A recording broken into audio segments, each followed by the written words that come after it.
What's up everybody, welcome back to Benny's Hub. So in today's video I'll actually be doing a review on a very flagship camera. So I got this camera 3 years ago and I can say it's the best value camera even in 2019. So today I have here the Nikon D7100.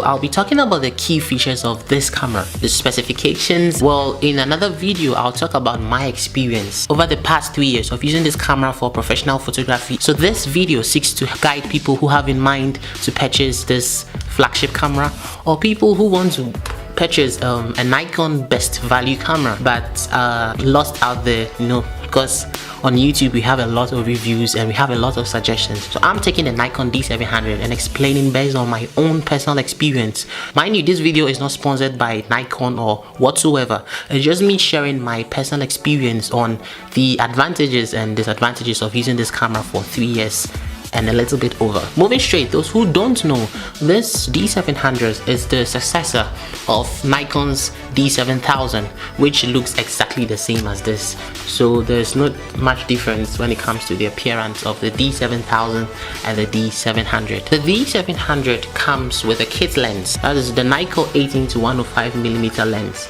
Well, this lens is not too bad for a kit lens, but as we know, kit lenses are actually just made for they are just versatile lenses which you can use. So if you want to get a great portrait out of this camera, well, you might have to buy a prime lens. Overall, it's not a bad kit lens. For a start, to an overview of the specifications of this camera, it's a 24 megapixels camera with an APS-C sensor size. The ISO on the camera ranges from 100 to 6400, but then you could actually boost it all the way up to 25600, even though I don't see when you'd have to gain so much grain in your pictures by boosting your ISO to 25600. So the lens mount is a Nikon F. So lenses I have purchased in addition to the kit lens for the D700, 70-300 Tamron lens, and one of my favorite lenses, the 35mm Nikon 1.8. So this is my go-to lens for events photography, for portraits. The D700 is not too light. Well, with the kit lens it's quite a bit heavy.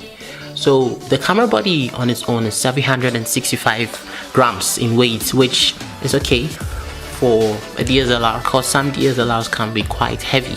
So this is okay. And for videographers too, camera weights are also important, not only for handling for a long time but also for balancing on your gimbal, because the weight of your camera is important and it influences the kind of gimbal you can purchase. So definitely it's a factor to consider when you're going into videography. So the D700 unfortunately isn't a full frame camera.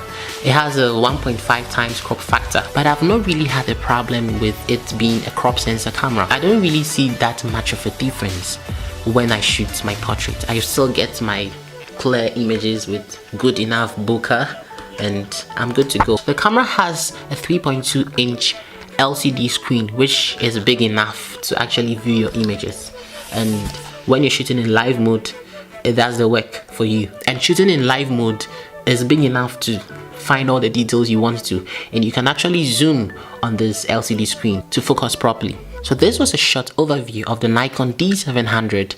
That's to just go through the important key features and specifications of this camera. I'll be doing another video on my personal experience on how I use this camera, because I did a few tweaks to this camera to fit the kind of photography I do, and I've loved it so far. So I'll be doing a second video on how the camera has worked best for me in terms of handling, in terms of low light performance, my lens collection for this camera, the battery life, and I might say the battery life is actually good. So I have just 2 batteries and they are enough for my shoots. In my next video I'll discuss pretty much everything about this camera and how I've loved it so far. So do let me know in the comment section if you plan on getting the Nikon D7100. Well, have you been convinced enough? My recommendation would be, if you're someone who's looking to shoot really rich and detailed pictures with the right color tones, I would recommend some lenses which would do that job for you. If you're looking into videography, well, this might not be the camera for you, because when it comes to the autofocus system, well, I'll discuss that in the next video. There are some bugs there. It's a really good camera, best value camera, worth every dime you spend on it. So I'll see you guys on the next video where I'll explain the camera in detail. So until then, be breezy.